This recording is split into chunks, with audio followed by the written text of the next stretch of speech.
Hello everyone, myself Assistant Professor Janvi Dave from Computer Engineering Department, Sri Swaminarayan Institute of Technology, Bhat.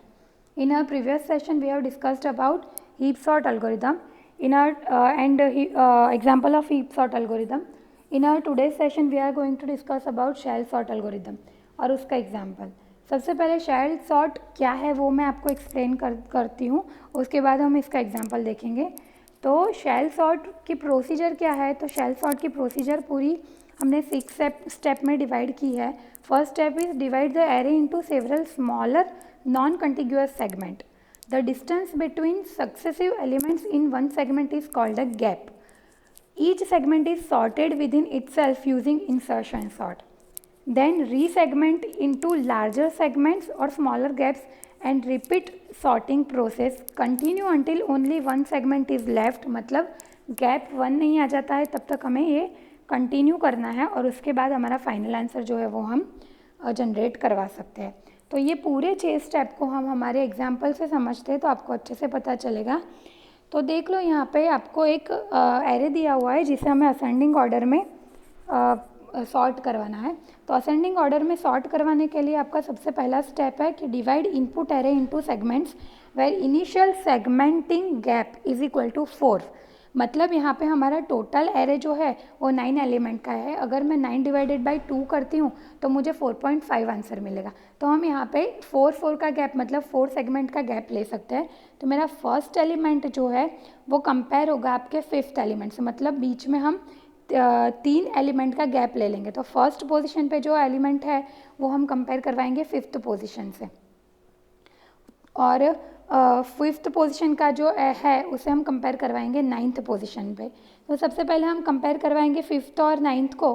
तो यहाँ पे 10 जो है वो 5th पोजीशन पे आ जाएगा और 42 जो है वो 9th पे चला जाएगा. क्योंकि हमें असेंडिंग ऑर्डर में अरेंज करना है तो हमें छोटे एलिमेंट्स को आगे लेके जाना पड़ेगा.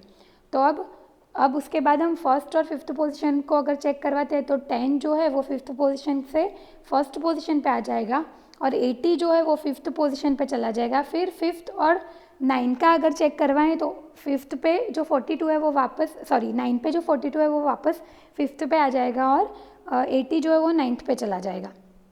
उसके बाद हम चेक करवाते हैं 93 और 30 के लिए. तो हमें 93 और 30 का स्वैपिंग करना पड़ेगा. उसके बाद 60 और 68 के लिए तो उसे यहाँ पे हमें कुछ करने की ज़रूरत नहीं है क्योंकि 60 इज़ स्मॉलर एलिमेंट देन 68. उसके बाद हम 12 और 85 का करवाएंगे. उसे भी हमें चेंज करने की ज़रूरत नहीं है क्योंकि 12 इज़ स्मॉलर एलिमेंट. 42 और 80 का हम ऑलरेडी कर चुके हैं. अगर आप पहले स्टेप में वो चीज़ नहीं करते हो तो आप वो चीज़ यहाँ पे भी कर सकते हो. तो अब आपका जो आंसर आएगा वो आएगा 10, 30, 60, 12, 42, 93, 68, 85 एंड 80. अब 4 गैप हमने लिया था वो यहाँ पे पूरे एरे पे अप्लाई हो चुका है. तो अब हम यहाँ पे हमारा गैप जो है वो रिड्यूस करेंगे और हमने यहाँ पे लिया 4 डिवाइडेड बाई 2 मतलब कि 2 का गैप. तो मैं 10 और 60 को कंपेयर करवाऊँगी, वहाँ पे हमें कोई चेंज नहीं मिलेगा. फिर 30 और 12 को कंपेयर करवाएंगे तो वहाँ पे हमें 12 और 30 का स्वैपिंग करना पड़ेगा. उसके बाद हम 42 और 60 के लिए करवाएंगे, वहाँ पे भी कोई चेंज नहीं मिलेगा. फिर हम 30 और 93 के लिए करवाएंगे. ऐसे हम दो के गैप में अपना स्वैपिंग कंपैरिजन करवाते जाएंगे और आपको जहाँ पे भी चेंज मिलता है वहाँ पे आपको क्या करना है, स्वैप करना है. पूरा स्वैप हो जाने के बाद देखो यहाँ पे हमने किस किस चीज़ का स्वैपिंग किया है. तो 10 और 60, फिर 60 और 42, 42 और 68 एंड 68 एंड 80. यहाँ पे हमें खाली एक ही पोर्शन जो है वो चेंज करने को मिला, दैट इज़ 42 एंड 60. तो उसके बाद हमारा आंसर आएगा 10, 30, 42, 12, 60, 93, 68, 85 एंड 80. उसके बाद हम सेकेंड और 4th पोजीशन, 4th और 6th पोजीशन, मतलब पहले हमने इवन ऑड पोजीशन के लिए कर लिया. अब हम इवन पोजीशन के लिए कंपेयर करवा रहे हैं, that is 30 and 12, 12 and 93, 93 and 85. तो 30 और 12 में हमें 30 और 12 की पोजीशन चेंज करनी पड़ेगी. फिर 30 और 93 में हमें पोजीशन चेंज करने की ज़रूरत नहीं है. 93 और 85 में अगेन हम पोजीशन चेंज करेंगे. उसके बाद हमारा जो आंसर आता है वो है 10, 12, 42, 30, 60, 85, 68, 93 एंड 80.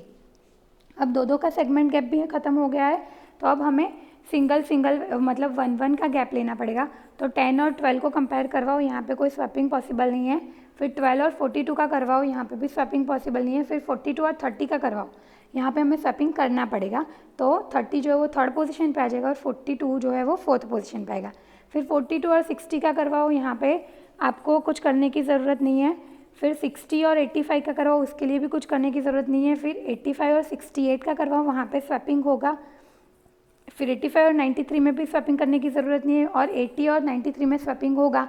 तो ऐसे करते करते हम फिर से एक एक गैप में स्वैपिंग करवाएंगे और हमारा फाइनल जो एरे आएगा that is our ascending order sorted array. तो शैल सॉर्ट हमें ये 6 स्टेप में परफॉर्म करना है। शैल सॉर्ट की टाइम कॉम्प्लेक्सिटी है n स्क्वायर। बेसिकली शैल सॉर्ट जो है वो एग्ज़ाम में बहुत कम आता है। एक बार आपको ये चीज़ अच्छे से देख लो तो पता चल जाएगा। नहीं पता चल रहा है तो आप डाउट सॉल्विंग वाले लेक्चर में ये चीज़ मुझे पूछ सकते हो, मैं आपको फिर से एक्सप्लेन कर दूँगी। तो शैल सॉर्ट में ये दूसरा एग्जाम्पल है जिसे हमें डिसेंडिंग ऑर्डर में सॉर्ट करवाना है। ये चीज़ आप अच्छे से अपने आप कर लेना। ये एरे जो है वो आप नोट कर लो और इसे आप घर से कर देना। उसके अलावा आज का हमारा जो टॉपिक है that is radix sort. Radix sort में हम क्या करेंगे, तो radix sort puts the element in order by comparing the digits of the number. Each element in the n element array A has d digit where digit 1 is the lowest order digit and digit D is the highest order digit। अब यहाँ पे देखो आपको 3 digit के number वाला एक array दिया है, उसे हमें with the use of radix sort perform करवाना है। तो सबसे पहले हम लास्ट जो हम ये वाले पूरे डिजिट को एक कॉलम में रख देंगे। हमारे डिजिट्स थे 363, 729, 329, 873, 691, 521, 435 एंड 297। हम क्या करेंगे, सबसे पहले हमारी लास्ट वाली कॉलम जो है उसे सॉर्ट करवाएंगे। तो लास्ट वाली कॉलम आप सॉर्ट करवाओगे तो आपको आंसर कैसे मिलेगा, 1 1 ऊपर चला जाएगा, उसके बाद 3 3 आएगा, उसके बाद 5 आएगा, उसके बाद 7 आएगा और उसके बाद 9 9 आएगा। तो वो वाले हिसाब से हमने यहाँ पे हमारे नंबर रख लिए, दैट इज़ 691, 521, 363, 873, 435, 297, 729 एंड 322। सॉरी 329 है यहाँ पे, 322 नहीं है। तो ये हमारा पूरा जो है वो लास्ट वाली कॉलम देखो 1 1 3 3 5 7 9 9 में सॉर्ट हो गई है। अब हम सेकेंड लास्ट कॉलम पे चले जाएंगे और उसे सॉर्ट करवाएंगे। तो उसे सॉर्ट करवाएंगे तो उसके लिए हमारा सेकेंड लास्ट कॉलम का आउटपुट बनेगा 2 2 2 और उसके बाद आएगा 3 6 7 9 9। तो वो हिसाब से हमने हमारे नंबर्स को रीअरेंज कर दिया। उसके बाद हम लास्ट थर्ड वाली कॉलम जो है मतलब फर्स्ट कॉलम हमारी उसे सॉर्ट करवाएंगे असेंडिंग ऑर्डर में। तो उसके लिए आंसर बनेगा हमारा, सबसे पहले आएगा 2, फिर 3 3 4 5 6 7 8। तो ये चीज़ें हम सॉर्ट करवाएं तो हमारा आउटपुट जो है वो बनेगा, पहले आएगा 297, उसके बाद आएगा 329, उसके बाद आएगा 363, उसके बाद आएगा आपका 435, उसके बाद आएगा 521, उसके बाद आएगा 691, उसके बाद आएगा 729 और उसके बाद आएगा आपका 873। That is your final answer of radix sort. तो आपको रेडिक्स सॉर्ट में और कुछ नहीं करना है। आपको अगर 2 डिजिट के वैल्यू दी है तो आप सबसे पहले लास्ट कॉलम को सॉर्ट करो, उसके अकॉर्डिंगली हम रीअरेंज करेंगे वैल्यू को। उसके बाद लास्ट सेकेंड कॉलम को सॉर्ट करो, उसके अकॉर्डिंगली रीअरेंज करो। अगर आपको 3 डिजिट के दिए हैं तो उसके बाद हम जो सबसे पहली कॉलम आती है उसे सॉर्ट करके उसको रीअरेंज करेंगे। मतलब हम लास्ट वाली कॉलम से स्टार्ट करेंगे, लास्ट फिर सेकेंड लास्ट फिर फर्स्ट लास्ट, ऐसे करते करते आपको जितने नंबर के डिजिट दिए हैं आपको उन सबको एक कॉलम में रखना है, मतलब कि एक स्टैक में रखना है। और लास्ट पोजीशन को पहले सॉर्ट करो, फिर उसके आगे वाली पोजीशन सॉर्ट करो, फिर उसके आगे वाली पोजीशन सॉर्ट करो। ऐसे सॉर्ट करते करते नंबर्स को रीअरेंज करते जाओ तो आपको आपका फाइनल आंसर जो है वो मिल जाएगा। रेडिक्स सॉर्ट की टाइम कॉम्प्लेक्सिटी है big O of d multiply by n plus b, जहाँ पे b जो है वो आपका बेस हो जाएगा, मतलब 3 डिजिट का नंबर है तो b हो जाएगा 3। और डेसिमल सिस्टम है तो आपका आपका b जो है that is a base of number, मतलब आपका डेसिमल नंबर है तो आपका b हो जाएगा 10, ऑक्टल नंबर है तो आपका b हो जाएगा 8, हेक्सा नंबर है तो आपका b हो जाएगा 16, बाइनरी नंबर है तो आपका b हो जाएगा 2। तो ये हो गई हमारी time complexity of radix sort. उसके बाद का हमारा जो टॉपिक है that is our bucket sort example.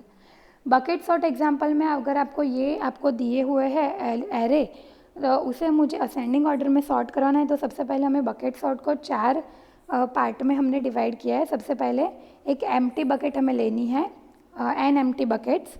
उसके बाद हम add each input element to appropriate bucket, हम हर एक एलिमेंट को अप्रोप्रिएट बकेट में डालते जाएंगे। Third number is sort each bucket queue with insertion sort, and fourth number is merge all bucket queues together in order. अब आपको ये चीज़ मैं एग्जांपल से एक्सप्लेन करती हूँ। देखो आपके पास है 45, 96, 29, 30, 27, 12, 39, 61 एंड 91। इतने आपके पास टोटल 0 से लेकर 9 तक के इंडेक्स वाले एलिमेंट्स ऑफ एरे है। अब हम टोटल 10 बकेट लेंगे। फर्स्ट बकेट हमारी होगी 0 इंडेक्स, फिर फर्स्ट, सेकेंड, थर्ड, ऐसे करते करते 9 इंडेक्स हमें मिलेगी। अब आपकी 0th इंडेक्स है, तो 0th इंडेक्स वाली बकेट के अंदर आपको 0 से लेकर 10 तक के जितने भी एलिमेंट है वो उसमें डालना है। फिर 11 से लेकर 20 तक के एलिमेंट है वो आप फर्स्ट बकेट में डालोगे। फिर 21 से लेकर 30 वाले एलिमेंट आप सेकेंड बकेट में डालोगे। फिर 31 से लेकर 40 वाले 30 से लेकर 40 वाले एलिमेंट्स आप 3 नंबर की बकेट में डालोगे। 40 से लेके 50 वाले एलिमेंट आप 4 नंबर की बकेट में डालोगे। वैसे ही 50 से लेके 60 तक के एलिमेंट 5 नंबर में, 60 से 70 वाले एलिमेंट 6 नंबर में, 70 से 80 वाले 7 नंबर में, 80 से 90 वाले 8 नंबर में, और 90 से 100 वाले आपको 9th नंबर की बकेट में डालना है। तो यहाँ पे हमारे फर्स्ट एलिमेंट हम पिक करते हैं, दैट इज़ 45। 45 जो है वो 40 से 50 वाली बकेट में आएंगे, मतलब 4 नंबर की बकेट में। तो वहाँ पे हमने 45 डाला। फिर 96 हम डालेंगे 9 नंबर की बकेट में, 29 हम डालेंगे सेकेंड नंबर की बकेट में, 30 डालेंगे हम थर्ड नंबर की बकेट में, 27 डालेंगे 2 नंबर की बकेट में, 12 को डालेंगे 1 नंबर की बकेट में, 39 को डालेंगे थर्ड नंबर की बकेट में, 60 को डालेंगे हम 6 नंबर की बकेट में, और 91 को डालेंगे हम 9 नंबर की बकेट में। ये बकेट में हो जाने के बाद आप बकेट को इंडिविजुअली कोई भी सॉर्टिंग एल्गोरिदम से सॉर्ट करवा सकते हो। जैसे कि हमने सेकेंड नंबर की बकेट में 29 पहले डाला और 27 बाद में आया, तो अगर मैं वहाँ पे इंसर्शन सॉर्ट अप्लाई करूँ तो 27 पहले आ जाएगा, फिर 29 चला जाएगा। तो ऐसे हम इंडिविजुअल बकेट को कोई भी सॉर्टिंग एल्गोरिदम का यूज़ करके सॉर्ट करवा सकते हैं। अब वो चीज़ हो जाने के बाद हमें पूरी बकेट्स को मर्ज करना है। तो मर्ज करते टाइम हमारा जो आंसर आएगा वो सबसे पहली बकेट में है 12, फिर है 27, 29, 30, 39, 45, 61, 91 एंड 96। ये जो हो गया वो आपका पूरा बकेट का आंसर हो गया। तो ये है आपका बकेट सॉर्ट। बकेट सॉर्ट में आपको एल्गोरिथम करने की ज़रूरत नहीं है। बकेट सॉर्ट का एग्जाम्पल भी एग्ज़ाम में कम आता है, पर ये आप एक बार देख लेना। अगर आपके 3 डिजिट के नंबर है तो आपकी बकेट्स जो है वो वैसी वैल्यू स्टोर करेगी। मतलब मान लो कि मेरे पास नंबर है 000 से लेके 999 तक के, तो मेरी एक बकेट जो है वो 0 से 100 स्टोर करेगी, फिर 100 से 200, 200 से 300। ऐसे आप बकेट की रेंज अपने खुद से ही डिसाइड कर सकते हो according to your elements in the array. ऐसे करते करते आप एलिमेंट्स को स्टोर करवाते जाओ। स्टोर करवाने के बाद इंडिविजुअल बकेट को आप कोई भी सॉर्टिंग एलिमेंट एरे से सॉर्ट करके फिर उसे मर्ज करो, तो आपका जो आउटपुट मिलेगा that is your final output. ये बकेट सॉर्ट का एल्गोरिदम है, एक बार ये आप स्टडी कर लेना। अगर नहीं पता चल रहा है तो हम ये चीज़ फिर से देख लेंगे, पर ये चीज़ करने की ज़रूरत नहीं है। यहाँ पे मैंने 3 एग्जांपल दिए, एक शेल सॉर्ट का है, एक बकेट सॉर्ट का है और एक रेडिक्स सॉर्ट का है। तो ये अच्छे से एक बार घर से आपको ट्राई करना है। नहीं पता चल रहा है तो डाउट सॉल्विंग वाले लेक्चर में हम ये चीज़ जो है वो भी कर लेंगे। उसके बाद जो चीज़ आती है that is counting sort. Counting sort example जो है वो एग्ज़ाम में बहुत कम आता है, पर वो ज़्यादा बार पूछा नहीं गया है। तो काउंटिंग सॉर्ट जो है वो बहुत लंबा भी है, तो हम ये काउंटिंग सॉर्ट आज के सेशन में नहीं करेंगे, ये हम कल देखेंगे। Thank you for watching this video.